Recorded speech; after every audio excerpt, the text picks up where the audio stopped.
Yung mga kaibigan, magluto tayo. Opo, udong, okay na to.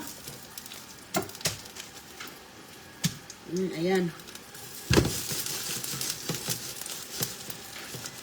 Ang bango ng ating ayan. So, mayroon tayong upo dito. Oh, ganda to mga kaibigan, oh. Lagyan natin ng sardinas. Bites na. May udong, okay na. Ayan, kain na tayo.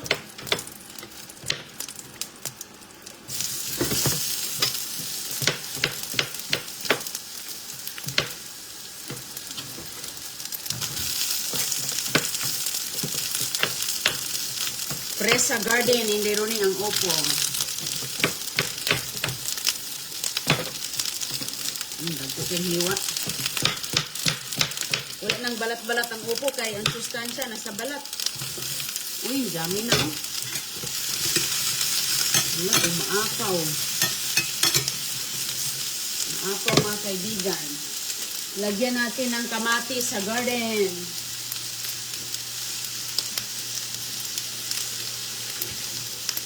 Kamatis, fresh from the garden in Daironing. Yun. Subak.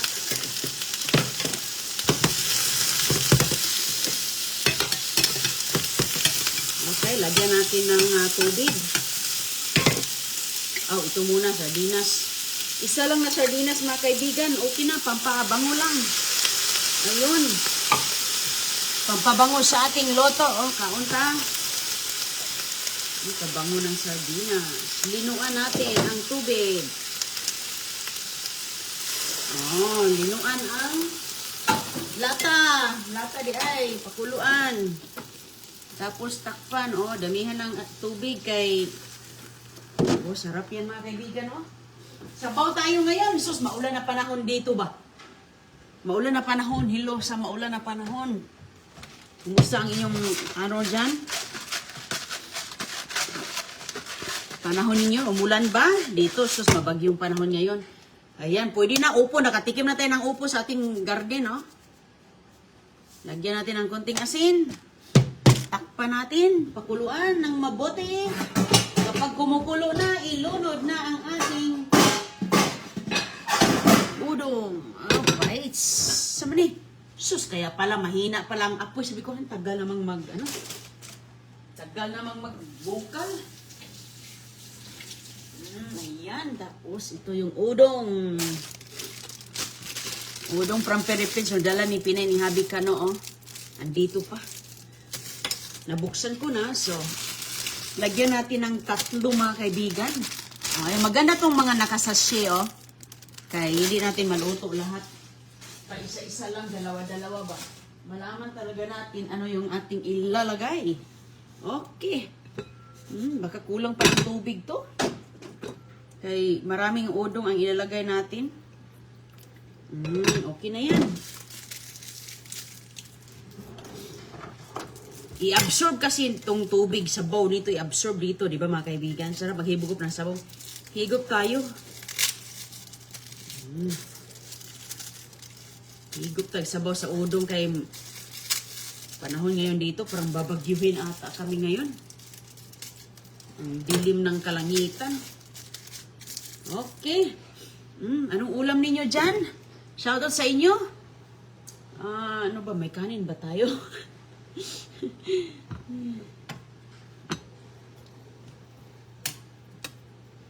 Okay na yan siya mga kaibigan. Kuha muna tayo ng basil. Kuluan lang natin yan siya. Punta tayo sa labas. O, yan. Yan ang pong panahon ngayon dito. Sobrang kulimlim. Kuha tayo ng sibuyas dahon. Kaya walang sibuyas ako. Kuha tayo ng dahon. O, yun ma. Nag-ulo ng kunti. Yung kunting patak lang. O, basil. Ito, pampabango lang ang basil. Lagyan natin ganito kasi nga ito ay matapang. Tapos, manguha tayo dito ng ating sibuyas dahon. 1 piraso lang mga kaibigan. Kaya nabali na, oh. At ang 1 piraso po ay mahaba. So, susunod namin nating sardinas sa yung ating sayote, oh. Yung sayote na naman ang susunod na lalagyan natin ng sardinas. Naghanda ako ng sardinas kasi alam mo, sarap ng sayote. Alam mo, kahit gisahin mo lang yung sayote, lagyan mo ng konting toyo. Naku po, power ulam na. Kami mga kaibigan sa bukid, dami namin mga sayote, no? Sus, wala kaming nilalagay. Wala nga toyo eh. Pinalangoy lang namin sa tubig. Okay na. Lagyan na natin to. Isa lang yung kinuha nating ano. O yun. So ngayon, kumulo na siya. Ilagay na natin ang udong natin kay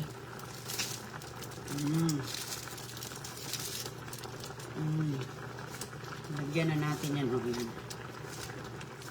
Okay.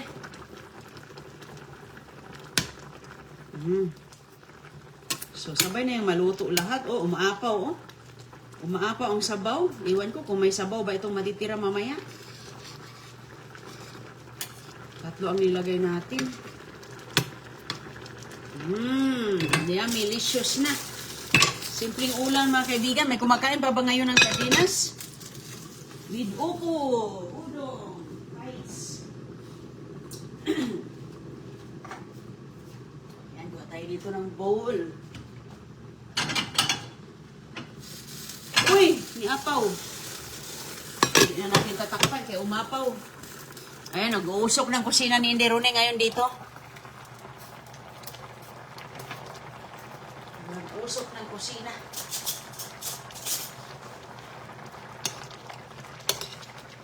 Ayos. Pwede na. Wala nang balat-balat ang upo natin kay sayang ang balat. Andyan ang sustansya. Lagyan natin ng konting tubig. At dagdagan natin ng konting asin kay kanina. Matabang yan ba? Lagi kong dinagdagan ng asin. Tubig.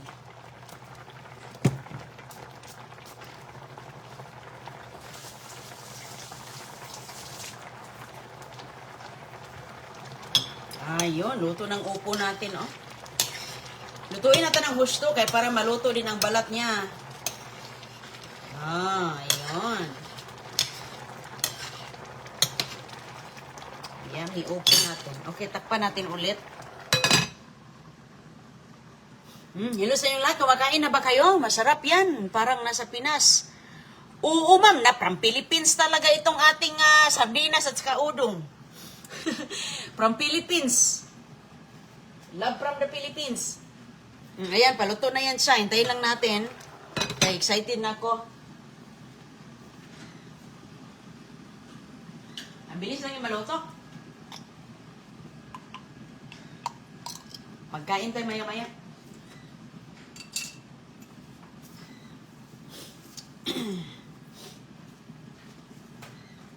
Kain tayo maya-maya. Pwede na siguro yung ulo natin. Ay, tama na. Al dente ng udong. Bitikman natin, be. Ang sabaw.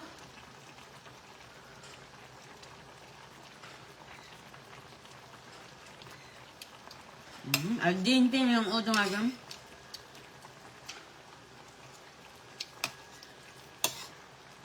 Tikman natin ang sabaw.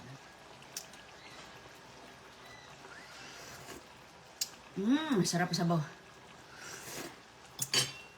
Ay, sarap maghikop ng sabaw. So, totoo lang, no? Ayan. Lutuin pa natin ang husto. Kaya masyadong, hindi pa siya masyadong na luto ang ating udong natin. Wala akong bahaw maisda. Wala akong bahaw mga kaibigan na mais.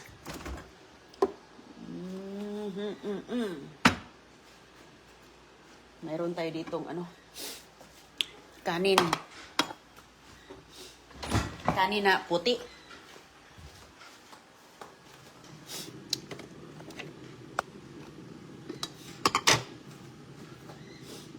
Kanin na puti. Magbahog ta. Konti lang ang ilagay natin kay. Ayan. Okay lang ganyan. Hindi pa ako naka-almusal. Sus ko, kabisi ang buhay natin. Hindi pa ako naka-almusal mga kaibigan. Okay na to. Nali na kayo, magkaon na ta. Hindi talaga ako nakapag-almusal pa. Ito, tanghalian na ito ba? Tanghalian na at tanghalian mga kaibigan at saka hapunan na to, no? Tanghalian at almusal, sorry. Kasi dito, magtatanghali na eh.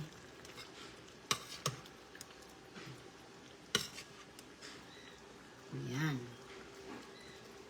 Sabaw. Okay, pwede na yun. May babahog mamaya pag uwi ng mga chikiting natin. Takpan natin, lagay natin sa gilid. Ayan, isang mangkok talaga kaya nagutom na ito. Ikaw, bet, ano to eh? 2 in 1, almusal at tanghalian. 2 in 1. Sarap higop sabaw. Ayan.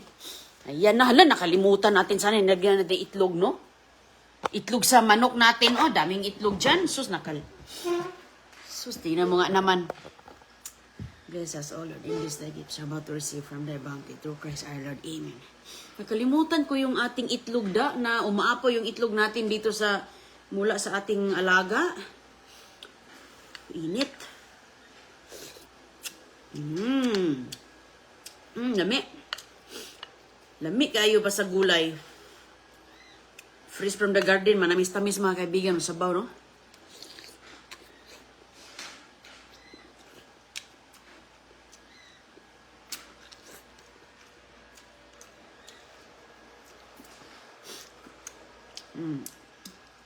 Okay na yung udong. Al dente. Magandang gabi po sa inyo. Sus, mga kaibigan, ibang oras natin. Nasa kabilang mundo tayo, no? Dito, alas 10 na. Alas 10:30 na. Ano na nga, tanghalian na nga. Ano na to? Breakfast, lunch. Dami kong ginagawa. Kaya ngayon lang tayo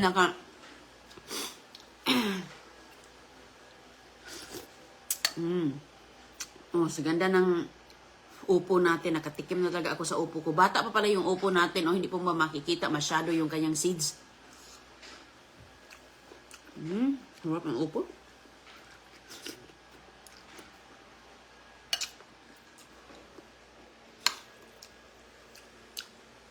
Saan na yung aking sardinas? Nagtago. Maganda lang talaga. Isa-isa lang. Pampaamoy lang ba? Kaya, naku, ang layo pa ng biyahe ng sardinas na to. Pang Philippines pa. Kaya, unti-unti. Pagdating dito mga kaibigan, ang sardinas na mahal ang sardinas dito.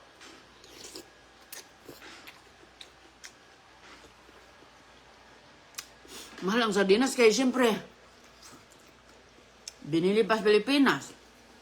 Shipping sa cargo. Sus, sobrang malaking bayad. Kaya pagdating dito, nagpatong-patong na.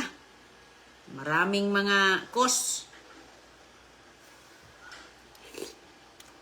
Kaya, paisa-isa na lang tayo.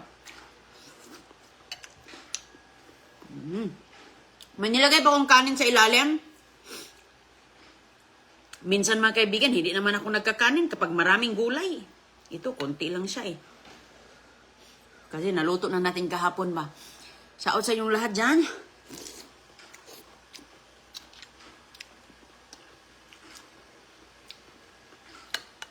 Huwag na kayong ma-stress kung ano yung wala kayong ulam.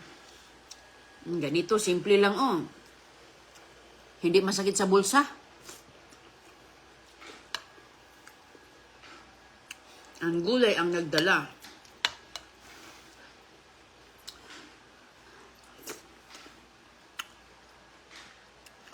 Kay Santino Rabi Beranagan, Ligao City.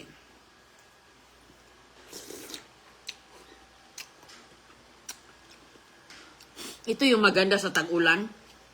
Diba tag-ulan ngayon?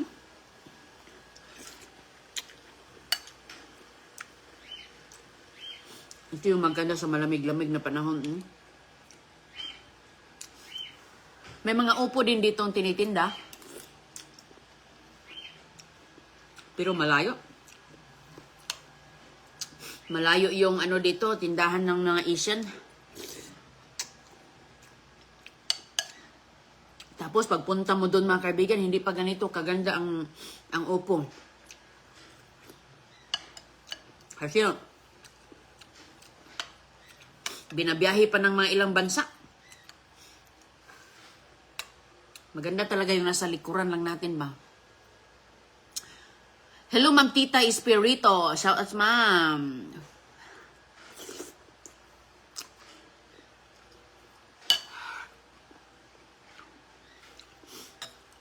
Init. Sarap ng ulam mo, Nato Valenzuela. Miss Rosemary, happy eating. Kaunta. Masaya na ako nito mga kaibigan. Dito ako lumaki, sardinas. Alam niyo yung ginawa namin sardinas, marami kaming mais sa noon. Yung mais sa aming bukid,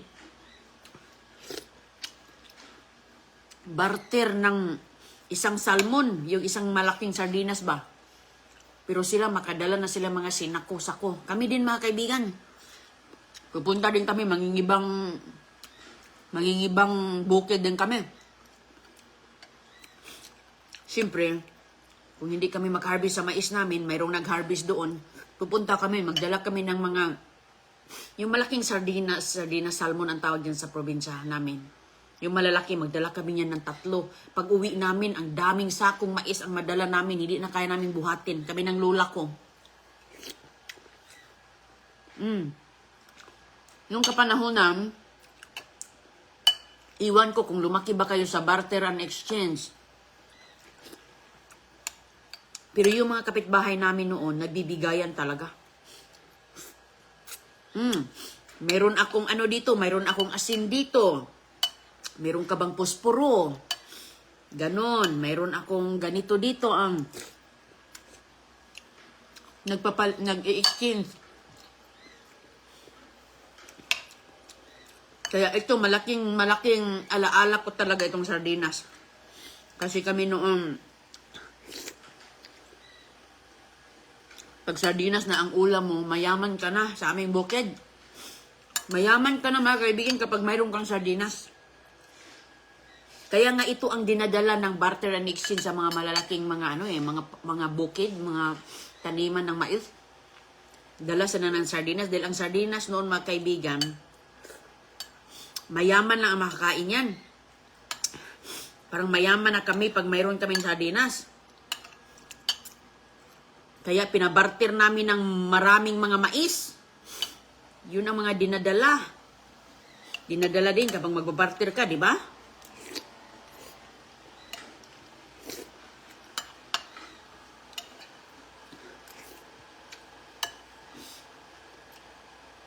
Totoo yan. Pero ngayon, wala na. Wala na kasi ang hirap ng mahal ng bigas ngayon, ha? Pati mais, mahal na. Ang hirap kaya magtrabaho sa bukid, lalo na ngayon. Wala na natatrabaho sa bukid, kaya pati bigas, noon ang bigas mais, sobrang mura. Walang kumakain ng mais noon, kundi yung mga lang, nasa sobrang hirap talaga. Pero ngayon, wala nang kumakain ng mais. Kasi rice na.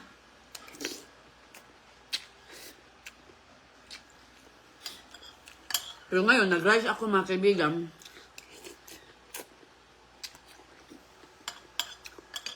Kaya, pabili ko pa si Chris ng mais. Yung rice ko, medyo na lang. Kunti na lang natira. Diba? Yun yung mga Deroning, mamaya live ka sa garden mo. Ma'am Joyce, Ann Villegas, Malasa. Maulan. Lupis, Quezon. Ma'am, nasa ulan man sa labas? Nag-ulan man sa labas, ma'am? Sus, kami dito, para na kami mga sisiw. Sobrang lamig, sobrang maulan. Sus ko. Kaya, tapos pagpasok sa loob, naka-heater, sipunin ka targa. Kaya, malamig dito mga kaibigan ngayon. Mga nasa 72 degrees. Kaya, maulan-ulan din. Kaya iwas-iwas tayo doon. Masarap ang sadis ipalaman mo sa tinapay. Ay, hindi kami wala kami. Masarap ba, ma'am? Hindi ko yung natikmam. Nitisa pamintuan. Ano, ma'am? Lutuin pa ba? O diretso na? Uy, hindi kami lumaki sa tinapay eh. Mahal ang tinapay. Relate kami noon, palitan ng puso ng mais. Oo, ma'am. O kaya yung binuksan na namin. Sa amin, yung puso ng mais, pang tanim yun, binhi. Yung magagandang puso ng saging, yun yung kinukuha pang binhi ba? Pang tanim. Pero yung pangkain, pang giling, yun yung binubuksan na kahit ano lang, mamili ka lang doon. Manguha ka lang, lagay mo lang sa sako. May ganito din pala si Ma'am Intik Mila Hasarino. Pero ngayon, wala na. Wala na nga yung mga nagaganyan kay mahal na karon. Kakain pa rin kami ng mais inay runing. Hello, Ma'am Nikki. Dito, ma'am, alas 10:30. So, yung aking almusal, tanghalian na. Pareho na kayo, pareho ng oras. Mamaya na naman, hapunan na. Kahit dito sa Pampanga, malamig, Ma'am Leticia Pamintuan. Malamig din sa Pampanga. Tumas nga ng presyo ng bigas mais. Magkano na? Sus, noon, walang napakamurang mais noon. At saka, kasi napakamura lang ang binbenta nila nito. Pero ngayon, sobrang mahal na. Wala kasing kumakain din ng mais, kundi mga taga-rural, taga-bukid-bukid na, yung mga nagtatanim. Pero pag nasa lungsod ka, kahit nga yung iba, nasa bukid, gusto nila ang rice talaga. Pero depende lang, kami kasi noon mga kaibigan, kung hindi namin mabili, hindi talaga, wala. Kung hindi kaya ng bulsa namin, hindi namin binibili, hindi kami mangungutang. Hindi kami pinapalaki sa mautang. Yung lula ko, kung wala kami, wala. Hindi talaga nangungutang. Kung wala kaming ulam, hindi yan nangungutang yung lula ko. May asin tayo. Sige, kain ka ng asin. Lagay mo sa tubig. Isawsaw mo yung kanin mong mais, yung ukol. Isawsaw mo. Yun. Hindi talaga yan tatakbo sa tindahan at mangutang yung lula ko. Never. Wala talaga akong naalala. Dahil hindi talaga. Kung wala tayo, ganun talaga pinaintindi sa amin. Kung wala tayong ganito, kung anong mga gusto nyo, kung wala kayo, wala tayo, wala. Manguha lang tayo ng katawan ng gabi. Alam niyo yung katawan ng gabi, latan. Sus, ang kati-kati pa sa dila yung katawan ng gabi. Anong tawag dyan sa isa?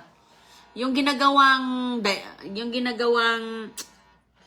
ano ba yung tawag? Basta gabi siya, di ba? Yung palwa niya, yung malaki. Latan namin yan. Mahal ang mais karon. Yes, oo, Danifer, Baldisco, mahal na ngayon kay wala nang nagtanim. Nasa abroad na yung mga nagtatanim. Nasa abroad na yung mga nagtatanim. So, mga kababayan ko doon, mga kababata ko doon, wala, nasa abroad na. Yung mga kaedad ko, kami noon sabay kaming magtanim ng tubo. Yung mga, nagbubuhat ng mga mabibigat noon. Nagbibinta ng pang-uling. Kami yun. Wala na. Nangunguha ng panggatong doon. Yun yung mga experience ko ng kabataan ko. So, wala na Nasa abroad na, kaya sobrang mahal na. Wala nang nagtrabaho sa bukid. Meron mang nag-gardening, pero personal consumption na. Hindi na yung binibinta. Tinughong ma'am. Ay, sus, Maria Harales, sus, number 1. Ano yung talaga yan ni Lola ko, papagurin talaga yung, patutungin talaga ng Lola ko yung kaldero namin. Patutong talaga niya yan kasi, laing, Rina, maglasang laing. Yun, laing po yung sinabi kong gabi na latan, yung palwa niya. Yun, pakuluan lang namin yun doon. Sus ko. Pero ang sarap no, walang mantika-mantika. Hindi uso ulam mantika noon mga kaibigan. Pati tuyo, hindi uso. Kasi ang meron kami, asin lang. Basta may asin kami, magagawa na namin lahat. Basta may tanglad lang yung aming malunggay na talbos kamuti na sinabawan, yun na yun. Pero hindi nyo alam, napaka-healthy pala. Kaya nga sabi ko, grabe talaga yung lula ko noon, no? 70 years old, 75 years old na, umakyat pa sa punong niyog, nagkukupra pa, nagbubuhat pa ng mga kalabasa sa bukag sa likod.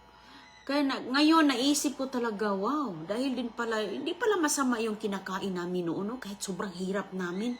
Hindi namin makain yung mga karne-karne, yung mga hotdog-hotdog. Hindi namin yung matikman, pero grabe, solid kami. Alam mo, ang liit-liit ko noon, sus ko, grabe ang liit ko mga kaibigan. Pero pagpabuhatin mo ako ng mga sayuti na puno yung basket sa likod namin na hanggang mataas pa, buhatin namin yun. Sus, kaya ko mga kaibigan. Nadulas-dulas pa kami kasi nga tag-ulan pa. Sus, pag madulas ka pa, pagalitan ka pa kasi nasira yung mga kalabasa. Nangalagpot yung mga kamuti saan mo pa mahanap yung mga kamuti kasi nayabo na. Ma-slide ka ba doon sa pagbaba sa bundok? Ay, sobrang saya, sobrang saya. Hindi kaya ng kalabaw namin magbuhat eh. Kaya tinutulungan din namin. Ang dami namin pang Lalo na yung tiyuhin ko, pag weekend, ibibinta doon sa talipapa, doon sa palengke eh. Siyempre, pag ting-harvest na kami, tulong kami doon. Asin sa katuyo, mantika, Mariel Nunez. Oh, sarap talaga yan pag may tuyo, mantika. Kami mga kaibigan, saka na kami makapagmantika kapag may ihawang baboy. Pag may ihawin, saka na kasi yun ang gawin namin mantika. Hindi kami bumibili ng mantika kahit number 1, walang pambili. Asin lang kaya namin bilhin. Hello sa inyo. Ingat kayo dyan ha. Lorella Pasaksak. Shout out. Matko Kilo. Jennifer Valdesco. Healthy. Healthy talaga ma'am. O ingat po kayo dyan. At good night po sa mga matutulog na. Kaya nung yung lula ko mga kaibigan, yung mga matanda noon, walang doktor-doktor sila, wala. Yung lula ko, hindi talaga yan pumupunta ng doktor. Grabe talaga. O nakikita yung mga indigenous people, yung mga napuntahan kong mga ganun na mga tao, wala yan silang all natural yun sila, meron silang sariling sa sarili nila. Ganun ba ang mga survival? Kaya tinatawag silang mga survivor. Dahil kahit wala sila doon sa bukid or lang yung makikita nila doon, survive pa rin sila. Yun yung totoong survivor, mga kaibigan. Yun yung mga taong sobrang matalino. Masaya sila sa buhay nila kahit hindi sila mga nakatapos ng mga college, hindi sila mga professional. Doon lang sila, normal lang sila na tao at saka lahat ng mga gawa nila. Masaya sila na ganun lang sila. Walang mga estado yung buhay nila. Diba, gano'n yung mga indigenous people, no? Nabubuhay lang sila ng napaka simple na walang-wala sila. Wala nga silang mga chinilas. Pero yun ang mga totoong survivor talaga. Dahil kahit anong mangyari, sila talaga ang mag-survive. Oh, diba, yung iba nga dito, pag wala ng pagkain, nai-stress na, nagpo-problema na, walang kuryente, nagdabog-dabog na, nawala yung wifi, nagdabog-dabog na, parang sobrang galit na ba? Parang wala na talagang buhay. Parang umiikot lang talaga yung buhay nila sa kuryente, sa wifi. Kasi pag walang wifi, nai-stress na sila. Pero compare mo yung mga taong sobrang simpleng-simple na wala nga silang mga kuryente, masaya sila. Sobrang saya nila mga kaibigan, kasamang pamilya nila. Sobrang saya nila. Yes, nakikita ko yan kasi may pinupuntahan akong indigenous people. Sabi ko, wow, ganito yung buhay ko noon. Narilit ko talaga yung buhay ko noon sa kanila. Kasi sabi ko, wow, iba talaga ang mga nadadala sa technology, sa generation din. Pero sige, ganun po. Ingat po kayong lahat at magandang araw. Nakakaiyak ang buhay mo dati, pero grabe, Joyce Malasa. Naku ma'am, kapag kami dito ma'am, mag-usap-usap kami dito, yung mga kapariho namin ng mga buhay, pang talaga, pang maalaala talaga, palang maalaala mo kaya. Oh, pero hindi namin pinagsisihan yung na ganun yung buhay namin noon. Masaya talaga. Masaya yung buhay namin noon. Kahit ganun kami kahirap, walang-wala kami. Sobrang simple. Masaya talaga kami mga kaibigan. Noon sa kapanahonan ko, walang mga away-away. Wala. Kami, naglalaro lang kami. Pag tag-ulan, grabe, sobrang saya namin. Laro sa ulan, ganun. Walang mga away-away noon. Yung mga kapitbahay noon, sobrang lahat ng mga tao sa barangay namin, doon sa kami ng lola ko, kilala namin lahat. Yung mga tao sa barangay namin. Kaibigan namin lahat. Kaibigan namin lahat, mga kaibigan. Oh, totoo yan. Grabe talaga, sabi ko, grabe na talaga ang mga, makompare mo ba sa generation ngayon? Pero nasa sa tao lang po yan. Nasa sa tao lang po. O sige po ha, mag-ingat po kayong lahat at good night po. At ako na po ay lilinis sa aking mga ginagamitan. Tapos na po ako. Ingat ha, good night po sa mga matutulog na. Maraming salamat po. God bless po sa inyong lahat. Ayan.